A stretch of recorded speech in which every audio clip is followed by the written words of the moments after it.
I love the energy. Hi. Good morning.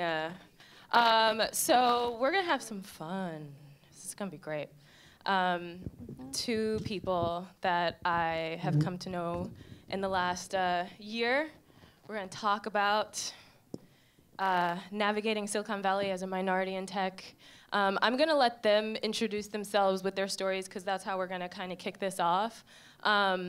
But I will say that I saw Mandela first at Afrotech, not last year, but the very first one. She was emceeing it, and she was just like magical. And I'm like, I need to know this woman, and I need her to speak at one of my events. And I actually was able to make that come true. And through that process, I got to know Mandela, and she's got so many amazing things to share. She just launched her own company, and I'm excited to hear more about that too. Frederick, I just met a few months ago when he was on his search to really unify an investor community of Black investors, and I'm really excited to have him talk about that too. So let me just bring these folks out here. Frederick and Mandela.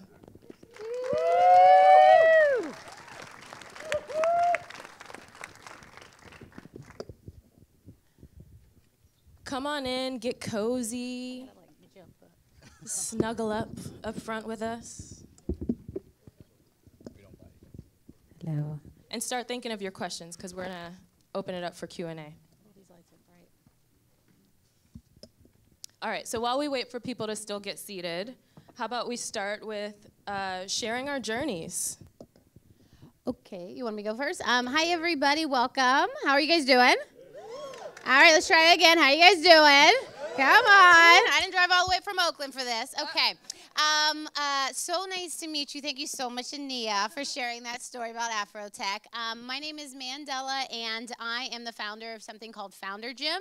It is an online program, a training program, specifically teaching underrepresented founders how to build successful tech startups. The key word is successful. So we actually just wrapped up our first cohort, and we're launching our second one. We had investors like Mitch Kapor and Charles Hudson and Ellen Powell and Marlon Nichols and so many others contribute their time to training up our founders. And so that's what I'm doing now. And really quickly, my background is actually went from an athlete, Division I soccer player. Any soccer players out there? Yeah, we can play a little game after this. Got the wrong shoes, though. And then I went into education. So I was actually an educator. And then I went into startups, or I bumped into entrepreneurship. And I built a company, and it's led me to the journey where I am now. All right, guys. Super excited to get to know, hopefully, some of you and hear some of your questions. So I'm an investor at Storm Ventures, if the vest doesn't give it away. I think there's a big picture of me telling you that, too. Yeah, I've been working on the investment side, looking at B2B companies, Series A, for just over 2 years now. Got the pleasure to meet Aniyia while, like she mentioned, kind of thinking through what is the role that VCs have around kind of engaging with entrepreneurs, especially for Black VCs, right? It's a very small community of folks out there. But it's, because it's such a small community of people, I thought there was this opportunity for us to start coming together and being a little bit more proactive and reaching out to the community, not only within the venture ecosystem, but also with kind of the Black entrepreneurship ecosystem. And so, yeah, I mean, that's one of the things I'm extraordinarily passionate about. I'm one of the weird VCs out there that ended up doing, purely B2B stuff, but love thinking about what are the problems that exist within, big enterprise organizations, and thinking about ways we can make that more efficient. My path into venture was also one of those weird ones. I did not strike out saying that's what I wanted to do when I grow up. I thought I was going to be a lawyer. That was like the entire kind of focus of most of my college career, my undergrad, and kind of my high school career. I was that weird nerd who was on debate, Model UN, and then ended up at Stanford and realized, you know what, there's this whole entire other world, this tech ecosystem. And I had never really ever thought about it. I mean, I'm from the Midwest, coming from Cleveland, which means I'm hated by almost everybody out here from a sports standpoint, and ended up, saying, hey, there's this opportunity for me to learn more, and finding a fund that really, wanted to create an ecosystem for me to get that exposure. as they were going through transition. And we can talk more about what that transition looked like maybe a little later. So. Awesome. And I'll give you guys a little backstory about me. So let's see. I'm a classical singer. Got a degree in music from college, but realized I needed to have a more stable job. So I went into nonprofit fundraising after school. I met a guy during that time when I was like working my first job who was a software engineer, and he, a couple years after we had been together, got recruited to work at Yammer. And we decided we were going to move from the East Coast to San Francisco where we didn't know anybody. And I was like, you know, I'm going to like kind of check out this tech thing. I feel like this is something I can get into. And not too long after I moved to San Francisco with Marco, my now husband, I started working at a startup called Voxer.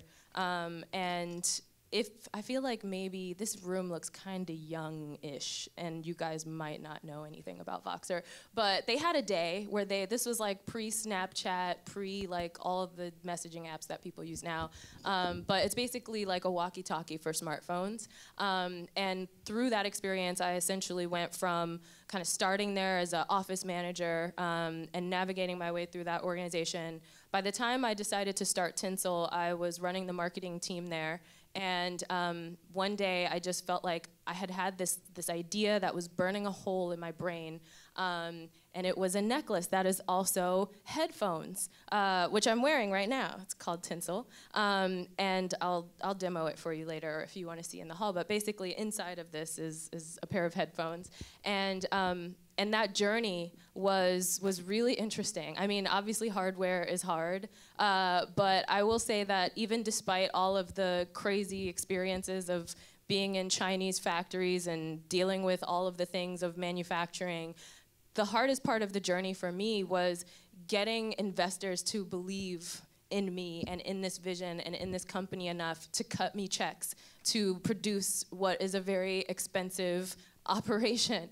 And it really informed a lot of what became another thing that I started. I started a nonprofit last year called Black and Brown Founders, which is actually in part how I became connected to both Mandela and Frederick through that work. And what Black and Brown Founders does is help Black and Latinx entrepreneurs build successful tech businesses with modest resources. So through the lens of, if you never saw $1 of investment money, how do you get all these different areas of your business from 0 to 1 when you're broke, when you're cash strapped? And that's been a really fantastic experience, which I'll tell you guys more about today. And I also ended up kind of coupling up with 3 other women who are in different places in the country on Zebras Unite, which is kind of our more broader effort for startups that are looking at how we can develop a more conscious, sustainable way to build profitable, successful businesses.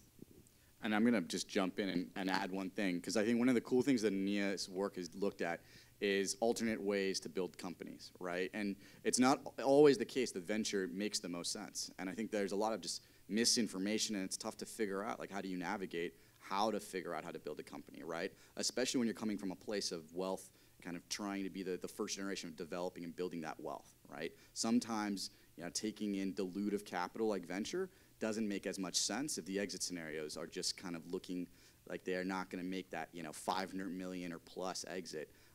Where, you know, a $10 million exit might be transformational for you. So I think that's one of the cool things of the work that she's been doing. So I think one of the themes, now to just kind of dive into talking about stuff, I think one of the themes of the work that the 3 of us are doing is that, you know, building community is a part of that. And for me, it's, you know, really galvanizing a community of, you know, Black and Latinx entrepreneurs, finding out about the work that they're doing, and ultimately trying to, I keep saying teach them alchemy, right? Like, try to figure out, like, their most valuable skills. How do they turn that into money? How do you get to a revenue generating business as quickly as possible? You'll also find increasingly during this, like, little panel that I've become a little bit anti-establishment in my views, but Frederick still tolerates me. So tell us about building community with both of your companies. Sure. Hello? Okay. So two quick things to set context for how I think about building community. One is that I used to be the global director of Startup Weekend Education, and that is the largest kind of starting point for entrepreneurship in the world. And I focus on the education vertical, but really how they've scaled so broadly is based off of volunteers, and a volunteer called a community organizer. And so that's one lens that I've really kind of utilized into what I'm doing now. And then the second one was my work at Cape Port Capital. I have some Cape Port Center folks in the room. Hey. Cape Port Capital and Cape Port Center, when I was there, I was the portfolio services director. So they have a portfolio of about 130 companies and growing. And so these companies are dispersed all over the country. And I was one staff member who was in charge of servicing all the needs of these tech startup founders that just received seed stage funding and beyond. And so I've really learned how to scale processes and how to establish kind of frameworks and structures and accountability so that if you set expectations on the front end, people are very clear about what the system they're opting into is. And so I've taken both of those experiences now with Founder Gym, and Founder Gym is 100% virtual. We actually have some of our graduates in the room. If you want to raise your hands, hey, I just saw some of them through the lights. And so it's 100% virtual. We have people from 4 different continents, so North America, Europe, Africa, and South America, and we do programming basically once every week. And so again, there is possibilities for leveraging technology these days to build community, but I do think, again, because we invested on the front end with an orientation, giving people an opportunity to connect on a human level. Like, first, let me know who you are aside from your founder status. Who are you? What do you care about? And from the feedback we got, thank you those who filled out the survey, we're going to be doing more of that because that really is important. Being a founder is such a lonely, hard, arduous journey. Is anyone a founder in the room? It is hard, right? Like, let's keep it real. It is very difficult. And sometimes it's just seeing outside of your own window into what someone else is doing that'll give you perspective and also motivation. So that's the way we think about community. That's awesome. Yeah, and I'm going to build off that a little bit. I mean, I think, you know, what she's talking about, having examples of success, especially with people that look like you, I mean, it's such a motivational thing to have. And sometimes it's really tough to find that. And for me, kind of, I think my entry point into thinking about community really started from that perspective. Like, I was sitting there, the only black face in my firm, and trying to find other B2B black folks out there that were investing, and could almost find none, right? And, you know, I was sitting there, I'm like, dude, it's 2017. How is that even possible still? And as I started to kind of look, and there's been work done by others in the venture community as well, just to say, hey, who are the people out there that are black, that are Latinx, that are investing in the community, that care, that, you know, are just trying to make their inroads, and what's going on? And there were these lists that started populating up on Medium, and saying, okay, you know what? So there's this desire right now happening around, hey, how do we even just like start to acknowledge that these people are out there? How do we take that energy, that kind of momentum, and start to kind of push it towards action? And so, you know, Nico, in the previous presentation, if you were here, talked a little bit about the importance of networks, right? And how that plays a pivotal role in finding capital, in looking kind of attractive to potential VCs. But, you know, the hidden, I think, thing that people don't realize is that's even more important if you're trying to get into venture, if you want to be a VC, and if you want to be able to look good as you're trying to move yourself through a career, right? And so for me, it was like, how can I take these facts that I know around community, around my personal kind of career development, along with this personal desire just to help people that look like me just navigate the venture ecosystem and try to tie that all into a neat bow. And for me, that started by building this Black VC ecosystem, bringing people together. We've done dinners, we've done happy hours, and it's just about saying, hey, I'm here, now let's bring people together, now let's have a constructive conversation and talk about some of the hard questions about, like, hey, why don't we see more people? Hey, how do we open up the channel so that more entrepreneurs can walk into the door and feel like they are empowered to know exactly what it is that VC on the other side is expecting me to be able to portray, and have a constructive conversation around that. Especially the stuff that, you know, like, they're not going to tell you about, right? Like the preconceived notions that come into that room the moment you speak and you sound different, or that your background looks a little different, you know, because pattern recognition is this thing that enforces bias, unfortunately. And so how do we break those molds? Yeah, that's real. I also remember while I was fundraising for Tinsel, part of that time I was pregnant. I tried to keep that hidden for as long as possible, like to a ridiculous point where my family and friends, like I would see them after a while and they'd be like, wait, what? Is there like, did you just like gain like something is off. But yeah, like that pattern matching thing, I feel like it was something that I always was hyper aware of. As a Black woman, and then also as a pregnant woman, and like now even as a young mom, there doesn't tend to feel like there's a lot of space in there. But I also, you both also touched on something that I kind of want to dig back into, which was how is it that, and I kind of skipped over this before, that you got from where you were, where you started, because none of us were kind of born into these networks, right? Like these are things that we have traversed ourselves into and have really been able to seize as opportunities for ourselves, and now trying to open that up as opportunities for others. But what was the moment where you got let into the room, so to speak?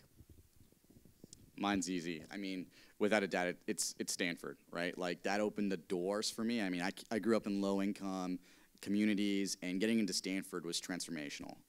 That opened up kind of the pathways that I could even like be taken serious. Even though I didn't study computer science, I was able to leverage that kind of ecosystem and those alumni networks to move into the VC ecosystem. And look, it's true. I mean, I at this dinner that I put on a couple weeks ago, every single person was either a Stanford or Harvard grad, basically, and that's unfortunate because those ecosystems, while they're phenomenal, I mean they're certainly not representative of experiences and of everybody out there, and prevent us from actually getting, I think, access to some of the really brilliant deal flow and kind of companies that we should be and want to be investing in. Because when I look at the founders of the people we invest in, it's not those ecosystems often. Yeah, so for me, I didn't go to an Ivy League school. I've never been formally trained in business, entrepreneurship, finance, technology. I told you my background a little bit as an educator, then prior to that, a soccer player. So how did I get here? Someone asked me that question last year on a panel, and it really hit me, like, how the hell did I get here? And I really started to, is my microphone on, by the way? Can you guys hear me? Okay. I really started to reflect on that, like, how did I get here, or why did I get here? So I've been a type of person that I firmly believe in kind of listening to your inner GPS system and letting that help you navigate your life. And so I've always kind of, and I'm sure you guys can relate to this, we all come at crossroads, right? Should I go to law school, or should I divert into VC, right? Like, we all come in those places. So I feel like I've been kind of pulled here, but it's really about what entrepreneurship stands for to me that kind of influenced my decision to kind of enter this space. I was in a PhD program at UCLA, going to be a professor of education, and I went to an event called Startup Weekend, and it totally blew my mind. It was the first time I've ever been with people who aren't just talking about theory and, let's run this 5-year study and then hopefully figure something out. I'm just like, it was people who were like, no, if you have an idea, you can take 54 hours and build it, and you get to pitch it, and it can work. You can put it in front of users. I mean, I was just opened up to the potential of entrepreneurship to affect change. So for me, it was love at first sight. Once it was love at first sight, I dropped out of my PhD program. I was like, deuces, I can always come back. And I went head first into this, but I don't come from a background where I have people in my network who can spot me a couple $100K of money to run a company. I maxed out my credit cards. I took out all of my retirement funds. This is a really bad story, but I just want to tell the truth, is that my co-founder got his car repossessed. I mean, it was bad in terms of the financial straits we were in just to try to get the company off the ground. And it was like a Hail Mary pursuit at the end to get the seed capital we needed to be able to survive. So it was literally at a point where we packed our suitcases, we left Los Angeles because nobody was trying to invest in ed tech companies down there at the time. It was 2011. We packed our bags, came up, stayed with his cousin in Emeryville, and we said, we're giving ourselves 2 months. That's it. If we can't raise money in 2 months, we got to close up shop because we got to eat. I got to pay bills. Like, I don't have the luxury of having a financial safety net to just keep on experimenting till we figure it out. And so I went back, and we ended up getting money. I can tell the story outside there. But that was really my entree into kind of going all in, right? All my eggs here. I'm giving myself a period of time to do this. And it fortunately worked out. We got investment from K4 Capital, then 500 Startups, then Imagine K12, which is now folded into Y Combinator. But certain things that I think have helped me traverse this space has been, I think, as I've reflected, a high level of empathy and a high level of communication skills. If you sat in, as you mentioned, the gentleman before was talking about network. I never knew what I was doing, but I knew the importance of understanding that business is people. Behind the logo, behind the mission statement, behind the website, it's just a bunch of people. And if you can learn how to tap into people and psychology and human nature, you can get investors, you can get advisors, you can get teammates to work with you and you can't even pay them. So I've learned, I think, how to master people and how to use that, not in a way of taking advantage of people, but really in a way that, like, if I'm going on this journey, I want to bring you along, right? And I want you to even surpass me.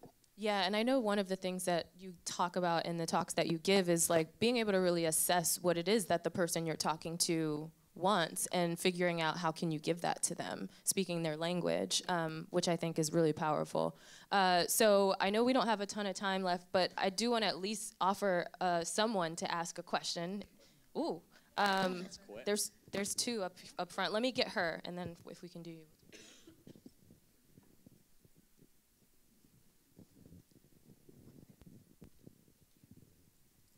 Hold on, I have it written down. Okay. Hello, my name is Kenya Boudreau. I am the co-founder for Honey Jar Club, and I wanted to ask you, how do you combat being written off and pigeonholed as black tech and expand into the global network to investors and see yourself, how do you combat that stereotype? When you say, who's putting you in that box? Is this like investors? Yeah, I mean, I think the reality, and this is one of the things that, you know, I started to realize when I started to look at kind of like how communities had kind of gotten and built momentum. And it's part of it is, you know, if you look at like the Indian community, the Korean communities within tech, they've created these ecosystems where they help each other kind of navigate those conversations. So I think it's actually reaching out to investors that look like you and saying, hey, how do I first just present this differently maybe, or understand like what are those questions, and hey, who are the angels maybe, you know, Nico actually talked about this, what angels signal positively in the ecosystem. And there's a lot of work that some folks like, you know, like Charles at Precursor Ventures have done around just trying to be kind of that entry level doorway to those conversations. But I mean, I think it's talking to people. Like, I mean, I'm happy to speak with you, you know, afterwards and kind of think a little more tactically about how you can present, you know, kind of the business in a way that, you know, might be enticing. Because look, you know, I think one of the faults a lot of people think or look at is that, hey, this only serves this one community. And look, I mean, generally speaking, that's unlikely to be true. I mean, it can serve multiple communities. You can think of a community as an entry point to build a bigger market. I think that's one of the key things to kind of make sure is clearly articulated. Yeah, just to really quickly, as a CEO, you're a storyteller. It's your job to convey your mission to prospective employees, to prospective advisors, to investors, whoever. And so, you know, you really want to reflect on what's the story that you're telling, and also being cognizant of who you're telling that story to. Because it's very important that you meet people where they are as the entry point, and that so that they're, you know, we all do this when we meet people. We try to size them up. We put them in boxes. I'm a biracial woman. My whole life, people come up to me, what are you? Oh, I'm a human being. I hail from planet Earth. What are you? But the intention behind the question is they're trying to put me in a box. Yeah. So then they can decide how they're going to maneuver. What can I say around her? Or what can I not say? And so it's the same thing with an investor or anybody, but it's really your job of what do you want to convey? And it's not just in your pitch deck, but please trust that investors look at your social media. They look at your lack of social media. All of that tells them a story about who you are. So if you want to present kind of a global story, make sure your Twitter feed shows that you're a global thinking entrepreneur. Make sure that the things you're highlighting on your LinkedIn showcase that you have experience building a global business, right? Or you have the potential to. So really think about how you are presenting yourself. So I know that we are getting the wrap up. Ask us a question outside in the hallway, and anyone else who has a question.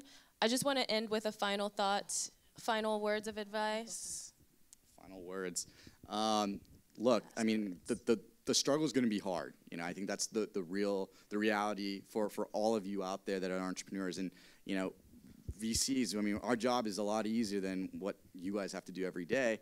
But I do think that there's this whole cohort and group of folks that are entering this ecosystem that, you know, are people of color that are really striving to find ways to help you. And so don't be afraid to reach out, right? Don't turn any interaction just into like, let me pitch you, but build relationships with people. Like, I think that's the key, is like, how can we be helpful? Because most of us really want, I think, you know, to find ways to be, you know, more helpful to the entire community as a whole. So yeah, don't be afraid to ping somebody and, you know, ask for that 15, 20-minute coffee or conversation. I do it at least 2-3 times a week with people, and I know plenty of VCs are doing the same thing. Last piece of advice, really quickly, 1%. 1% of founders that pitch VCs will get the money, okay? That is a fact.